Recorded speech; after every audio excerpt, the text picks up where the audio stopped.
भगवान की धरती में ताकत है, वो ताकत है जो अत्याचार और अन्याय करने वाली सरकार, जो आज गुजरात के लोग इस देश को लूट रहे हैं।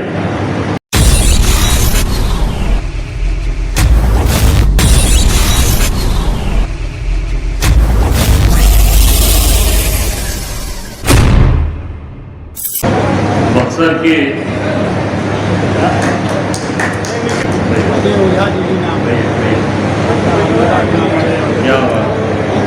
अजय ओझा जी ने ये माला पहनाया। ये भगवान राम की तपोस्थली और शिक्षा की स्थली है। इस पवित्र धरती को मैं नमन करता हूं। मंच पर बैठे आपके लोकप्रिय सांसद, जो जनता की सेवा के लिए दिन रात लगे रहते हैं, ऐसे भाई सुधाकर सिंह जी, आपके बक्सर के लोकप्रिय विधायक और संघर्षों के साथी संजय कुमार तिवारी और मुन्ना तिवारी जी, राजद के जिलाध्यक्ष शेषनाथ यादव जी, पूर्व सांसद तेजनारायण सिंह जी, वीआईपी के जिलाध्यक्ष अनिल चौधरी जी, कांग्रेस के जिलाध्यक्ष डॉक्टर मनोज पांडे जी, संचालनकर्ता डॉक्टर प्रमोद ओझा जी, माकपा माले के नवीन कुमार जी, सीपीआईएम के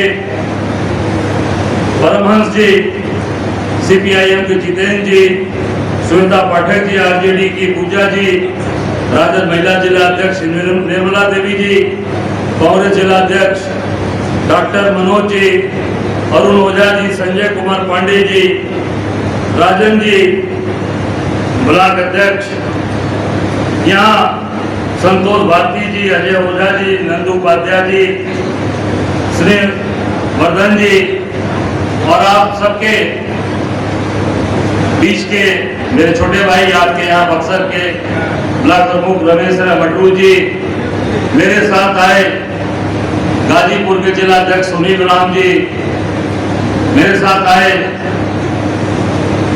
बलिया के हमारे सभी साथी दिग्विजय जी और सभी मयंक जी और सभी साथी, हमारे आजमगढ़ के जिलाध्यक्ष कौशल जी, मुन्ना राय जी, हमारे मऊ के जिलाध्यक्ष हमारे साथ आए राजमंगल यादव जी, और यहाँ उपस्थित कांग्रेस पार्टी के कार्यकर्ता नेता, आरजेडी के सभी नेता और कार्यकर्ता, वीआईपी पार्टी के सभी नेता और कार्यकर्ता, सीपीआई सीपीएम के सभी कार्यकर्ता साथी, नेतागण, महिला बहनें, पत्रकार साथी, छायाकार साथी,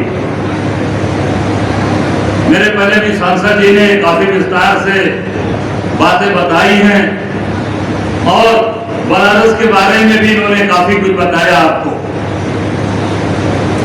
देखिए, आज ये जो चुनाव हो रहा है, ये केवल चुनाव बिहार के भविष्य के लिए नहीं, बक्सर के लिए नहीं, ये देश का भविष्य तय करेगा बिहार का चुनाव इस बार का, क्योंकि बिहार शुरू से बदलाव की धरती रही है। बिहार से परिवर्तन हुआ है। महात्मा गांधी ने पश्चिम चंपारण को क्यों चुना? वो चाहते तो कहीं और भी आंदोलन कर सकते थे, पर पश्चिम चंपारण को चुना कि बिहार की धरती में ताकत है, वो ताकत है जो अत्याचार और अन्याय करने वाली सरकार, जो आज गुजरात के लोग इस देश को लूट रहे हैं, पूरी तरीके से सारी जगह पर कब्जा कर लिया। सारे धंधे व्यापार, सारा टोल टैक्स, सारे व्यापार, सारा स्मार्ट सिटी का फर्जी काम कौन कर रहा है? सब गुजरात की बड़ी बड़ी कंपनियां कर रही है। कोई बलिया का, गाजीपुर का, बक्सर का, आरा का, छपरा का मुझे बताना एक आदमी काम कर रहा हो। जो कर भी रहे होंगे तो उनके सुपरवाइजर होंगे या उनके पेटी कॉन्ट्रैक्टर होंगे या उनके सब कॉन्ट्रैक्टर होंगे, कोई मेन कॉन्ट्रैक्टर नहीं है। इस पूरे देश के अंदर बनारस की धरती से मैं आता हूं, मैंने इसी बात उठाया था बनारस में कि सारे बनारस के काम पर किसका कब्जा है? गुजरात के लोग काम कर रहे हैं। गंगा जी में नैया चलाने वाला असली गंगा पुत्र माझी समाज, निषाद समाज, वहां कब्जा कौन कर लिया? माझियों को भगा दिया। क्रूज आ गए, क्रूज, गुजरात के बड़े बड़े क्रूज आ गए। उसका मालिक कौन है? गुजरात के लोग। कोई सोम भाई है, कोई विठल भाई है, तो कोई लाला भाई है, आके कब्जा कर लिया। प्रमोद माझी बेचारे घर बैठ के मजा ले रहे हैं। हमारे बनारस के माझी समाज के लोग, वही हर जगह हो रहा है।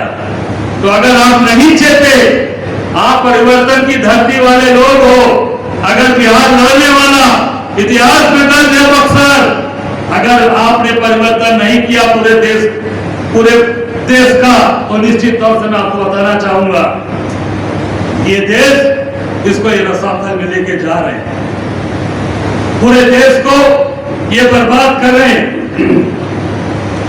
इनका काम केवल और केवल व्यापार करना, धंधा करना। जहां जाते हैं वहां सरकार जनता की सेवा नहीं होती, वहां केवल अपना व्यापार, काम कैसे होगा, इस पे सरकार काम कर रही है। जैसे उत्तर प्रदेश में योगी जी को बैठा दिया, पर सारा व्यापार कौन कर रहा, काम कौन कर रहा? सब गुजरात की कंपनियां कर रही हैं, सारे ठेके गुजरात के लोग कर रहे हैं, नाम मात्र के मुख्यमंत्री बने हैं। आप उड़ीसा में देख लीजिए, उड़ीसा के मुख्यमंत्री का नाम जानता है कोई? आप बताएं, कोई जानता है? छत्तीसगढ़ के मुख्यमंत्री का कोई नाम जानता है? उड़ीसा के मुख्यमंत्री का नहीं जानता, छत्तीसगढ़ नहीं जानते। राजस्थान चले जाइए, राजस्थान के मुख्यमंत्री का नाम बताइए, क्या नाम है? अरे भाई, कोई जानता नहीं है। क्यों? क्योंकि वो केवल पपेट है, कठपुतली, कठपुतली बना दिया, उनको चला रहे हैं। वही है, चारों जहां जहां भाजपा की सरकार है, वहां कठपुतली मुख्यमंत्री बैठा दिया। जो कहेंगे अडानी कहेंगे, अडानी जी के आदेश पे सारा काम होता है, सारा ठेका अडानी को मिलता है। आज लाखों लाख पेड़ काट डाले गए। छत्तीसगढ़ में, आपके बिहार में भी जमीन दे दिया ना अडानी को? कहां दिया? 1050 एकड़। भागलपुर में 99 साल की लीज पे दे दिया। ये सुशासन बाबू, जो कुशासन बाबू आज हो गए हैं, सुशासन नहीं कुशासन चल रहा है। 1 रुपया लीज, 1050 एकड़ जमीन। 1 रुपया में जमीन कहीं मिलती है भैया? 1 रुपया में खैनियों ने मिली खाएगी, मिलेगा? कितने का खैनी का पैकेट हो? हम कह रहे 10 रुपए तो हो ही, 10 रुपया। 1 रुपया में उतनी बड़ी जमीन उठाकर अडानी को दे दिया, जहां लाखों आम के पेड़, लीची के पेड़ हैं। और एक ही उदाहरण है, जब आ जाएंगे तब आप देखना कहां कहां किसकी जमीन दे देंगे। आप पता लगा लो, चारों तरफ केवल और केवल खरीदो, खरीद कर पूरी चीजों को बर्बाद कर दो। किसान तबाही की तरफ है, व्यापारी तबाही है। अभी दिवाली बीती है ना, सबसे बढ़िया बड़ा त्योहार धनतेरस, दीपावली। लोगों को इंतजार होता है कि भैया दीपावली और धनतेरस पे पहले था कि हम अपनी बिटिया को एक चेन खरीद कर देंगे, एक उसको बाली देंगे, एक नथिया देंगे, सोने का कोई सामान देंगे। कोई सोना खरीद पाया? मंच से लेके नीचे तक कोई बता दे कि कोई भी धनतेरस और दिवाली पर सोना चांदी खरीदा है? बिका क्या धनतेरस पे? इस बार हम बनारस में भी देख रहे थे, क्या वो फूल झाड़ू बिक रही थी, लोग घर झाड़ू खरीद कर ले जा रहे हैं। आप सोचो, सोना चांदी भूल गए, क्योंकि सोने का दाम कितना हो गया? 1,32,000 जीएसटी के साथ 1,32,000, 1,32,000 10 ग्राम। ये भाई कैसे हो रहा है? हमारे समय 14 में कांग्रेस की सरकार थी, गठबंधन की सरकार, सोना कितना था? 28,000, 28,000 10 ग्राम। और आज 1,32,000 10 ग्राम। ये 10 साल 12 साल में इतना बड़ा परिवर्तन हो गया। कमाई कितनी बढ़ गई? कितना महीना लाख रुपया कमाने लगे? आप बताइए, कमाई घटी या कमाई बढ़ी? सबकी घट गई, नौकरी चली गई, व्यापार बैठ गया और सारी चीजें महंगी होती चली गई। और कोई अपनी बेटी के लिए, कोई अपनी बेटी की शादी में, अपनी बहन की शादी में सोना अब देना दूर की बात हो गई। लोग इंतजार करते थे कि सोना खरीदेंगे, त्योहार मनाएंगे। अब सोना बेचकर त्योहार मनाना पड़ रहा है लोगों को। सोना को गिरवी रखकर लोग त्योहार मना, ये समय आ गया। इससे अगर आपको निजात पाना है तो ये बिहार के अंदर आपको परिवर्तन करना पड़ेगा। अगर आपने बिहार में परिवर्तन किया, मैं दावे के साथ कहकर जा रहा हूं कि आप देश की तस्वीर बदल दोगे, देश की तकदीर बदल दोगे। वो तकदीर बिहार की जनता की ताकत है, बक्सर की जनता की ताकत है। आप परिवर्तन करें। और जहां बिहार में सरकार महागठबंधन की बनी, तेजस्वी यादव सीएम बने, मोदी जी दिल्ली में नहीं बैठ पाएंगे तो गुजरात जाएंगे। लिख लेना मेरी बात, गुजरात जाएंगे कि बिहार जाएंगे वो तो समय बताएगा, पर जाएंगे जरूर। ये पक्का देख लेना, क्योंकि मध्यावधि ये सरकार गिरेगी, पक्का गिरेगी, इसलिए परेशान है। आज बिहार में सभी नेता आ गए। मोदी जी आकर समस्तीपुर में झूठ बोल रहे हैं और अमित शाह तो यही आए हैं, सुने हैं, यही घूम रहे हैं बक्सर में। जनता के हित की बात नहीं होगी। क्या बोला जा रहा मोदी जी का? मैंने सुना अभी भाषण आरजेडी और सरकार पर बोले हैं महागठबंधन पे कि फिर से जंगल राज आ जाएगा। अरे भैया, जंगल राज इस समय नहीं चल रहा। बिहार के अंदर कौन सा व्यापार चल रहा है इस समय? बिहार के अंदर कौन सा काम हो रहा है?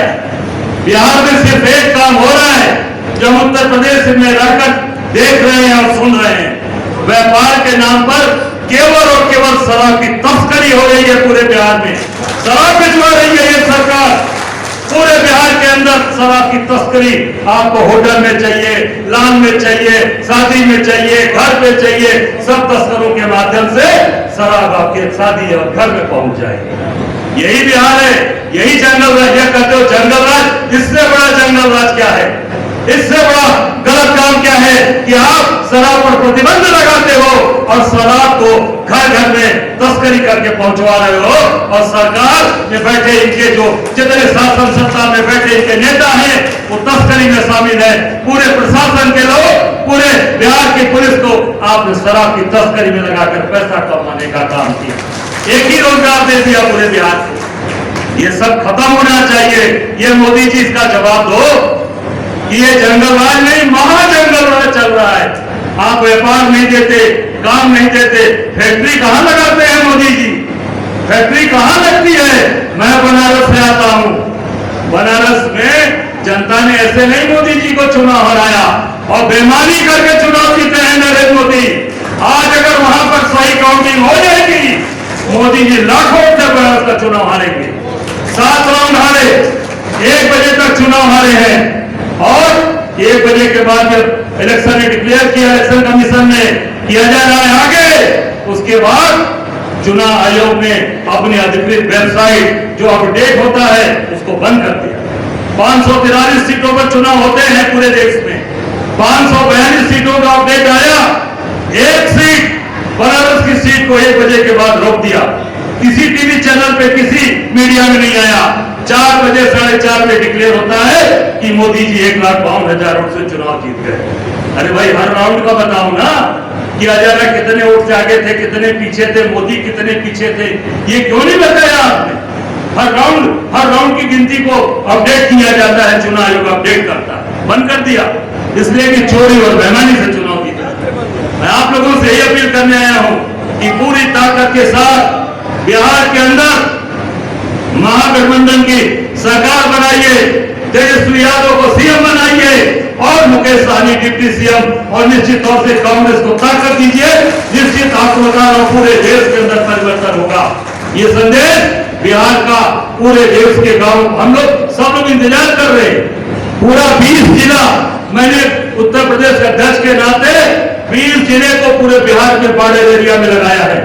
चाहे वो देवरिया से लेकर गोरखपुर से लेकर प्रत्येक बनारस, चंदौली, गाजीपुर, सबको भी आप देखना, आपके बीच में सभी 20 जिले के लोग अलग अलग जिलों में जाकर अपनी बात, इसलिए जरूरी है कि अगर बिहार मजबूत होगा, बिहार में हमारी सरकार बनेगी, तो इन गुजरातियों को हम इस देश से खदेड़ कर भगाएंगे, जो इस देश को लूट रहे हैं, जो इस देश का खून चूस रहे हैं, इस देश को बर्बाद कर रहे हैं। आम आदमी का हक अधिकार छीना जा रहा, सारे धंधे व्यापार गुजरात के ठेकेदार कर रहे हैं, सारा काम उनके हाथ में। कल मैं आश्चर्यचकित हुआ, कल बनारस में आश्चर्यचकित हुआ कि बनारस की धरती बाबा विश्वनाथ की नगरी, जो चंदन लगा है बाबा का चंदन है, घर का नहीं, ये बाबा विश्वनाथ के दरबार से आता है मेरे घर में, तो पंडित जी हमारे घर में बैठकर लगाते हैं। कल एक दर्शन करने गए थे बाबा का, प्रसाद लेकर आए, भैया प्रसाद देना के ले आओ। हम सोचते थे कि भाई वहां का प्रसाद जो हम लोग को मिलता है, वहां का चंदन और वहां का जो गंगा जल या कुछ वहां का लड्डू लेकर आएंगे, तो ले आए। अमूल का प्रसाद था, अमूल का 200 ग्राम का पेड़ा था, 6 था उसमें, और 130 रुपए का 200 ग्राम अमूल। और गुजरात की कंपनी को बाबा विश्वनाथ के दरबार में गुजरात की कंपनी को प्रसाद दे दिया गया। भैया बनारस का बसंत बहार वाले नहीं है, बनारस की क्षीर सागर नहीं है, बनारस में राजश्री नहीं है, बनारस में राजबंधु नहीं है, राम भंडार नहीं है, जिसका पूरे देश के कोने कोने में मिठाइयां जाती है। इसलिए कि उनको फायदा नहीं पहुंचाना, हमको फायदा किसको पहुंचाना? गुजरात की कंपनी अमूल को देंगे तो अमूल वाला उनको पैसा देगा, उनको चुनाव में लड़ने के लिए हजारों करोड़ रुपया देगा, और गुजरात समृद्धशाली होगा, गुजरात के लोग ठेकेदार मजबूत होंगे, हमारे लोग यूपी बिहार के लोग जाकर केवल लेबरई करेंगे, और उनको आप केवल और केवल इस्तेमाल करोगे, पलायन होगा बिहार का। बिहार में कल कारखाने नहीं लगेंगे, बिहार को रोजगार नहीं, बिहार के लोग केवल लेबर के रूप में जाकर खटेंगे। इसका जवाब आपको आने वाले समय 6 तारीख को देना है, आने वाले 11 तारीख को देना है, और 14 में बिहार में महागठबंधन की सरकार बनाइए। हम सब लोग इस नाते पूरी ताकत से लगे हैं। हमारे नेता आदरणीय राहुल जी ने जो यात्रा की, आपने देखा, पूरे यहीं से मामला उठा कि ये वोट चोरी करते हैं। अभी तो निश्चित तौर से जो राहुल जी ने कहा है, हाइड्रोजन बम फटेगा, जब फटेगा तब इनके पते नहीं चलेंगे कि बनारस में कितने जगह पर गली गली में घर घर में चोरी, उसकी पूरी तैयारी हम लोगों ने कर लिया, उसके सारे केमिकल तैयार हो गए हैं। आने वाले बहुत जल्द समय में हाइड्रोजन बम की जानकारी आप सबको मिलेगी, और ये वोट चोर को गद्दी छोड़कर भागना पड़ेगा, और उसकी शुरुआत किसी बिहार से होगी। मैं आप सबसे यही निवेदन करने आया हूं कि इनके अत्याचार अन्याय को खत्म करिए, और ये संदेश केवल बिहार से जाएगा, और बिहार की जनता में वो ताकत है, बिहार की जनता के अंदर वो हुनर है कि निश्चित तौर से ऐसे अत्याचारी अन्याय करने वाले लोगों को निश्चित तौर से उखाड़ कर देश की गति से उखाड़ कर फेंकेगी। बहुत बहुत धन्यवाद। जय हिंद, जय महागठबंधन। बहुत बहुत धन्यवाद माननीय अध्यक्ष जी। अभी